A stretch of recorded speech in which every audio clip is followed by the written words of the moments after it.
सालों पहले एक नगर का राजा अपने राज्य में रात को अपना रूप बदलकर घूमता था। वो रूप बदलने के बाद लोगों से मिलकर अपने यानी राजा के बारे में जानने की कोशिश करता और उनकी समस्याओं को समझता था। एक रात जब वह नगर घूमकर आया तो अचानक जोर से बारिश होने लगी। उसने देर किए बिना एक गरीब के घर का दरवाजा खटखटाया। राजा के दरवाजा खटखटाने के बाद घर से एक व्यक्ति निकला। वह एक गरीब किसान था जो अपनी पत्नी और बच्चों के साथ रहता था। बारिश तेज थी तो किसान ने राजा को अंदर आने के लिए कहा। राजा ने घर में जाने के बाद पूछा, क्या आप मुझे कुछ खिला सकते हैं? मुझे बहुत तेज भूख लगी है। वो गरीब किसान और उसका परिवार 3 दिनों से भूखा था और उसके घर में एक भी दाना अन्न का नहीं था। किसान के मन में हुआ कि भले ही हम भूखे हैं, लेकिन अपने अतिथि को यूं भूखा नहीं रख सकते।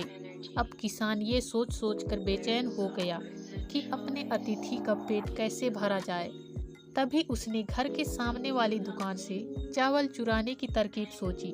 उसने सिर्फ अतिथि के लिए ही 2 मुट्ठी चावल लिया और उसे पकाकर राजा को खिला दिया। तब तक बारिश रुक गई थी और राजा अपने घर चला गया। दूसरे दिन दुकान का मालिक अनाज की चोरी की शिकायत लेकर राजा के पास पहुंचा। राजा ने दुकान के मालिक और उस गरीब किसान को अपनी सभा में प्रस्तुत होने का आदेश दिया।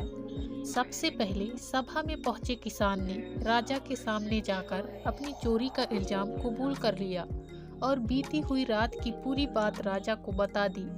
किसान राजा से कहता है कि मैंने चोरी की, लेकिन मेरे परिवार ने उस अनाज का एक निवाला भी नहीं खाया।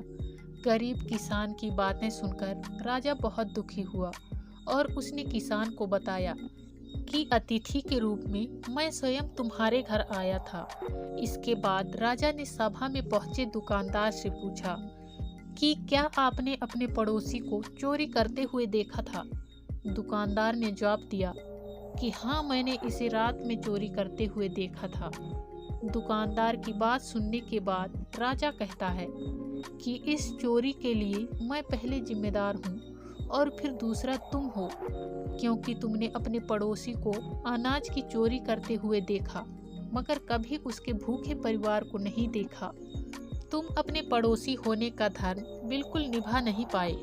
इतना कहने के बाद राजा ने दुकानदार को सभा से जाने के लिए कह दिया और किसान की अतिथि निष्ठा भाव को देखकर उसे 1000 सोने के सिक्के इनाम के रूप में दे दिया। अगर कोई आसपास रहने वाले मुसीबत में है तो हमें उनकी मदद करनी चाहिए। आज की कहानी में बस इतना ही दोस्तों। इसी तरह फिर मिलते हैं किसी नई कहानी के साथ। तब तक के लिए बाय बाय।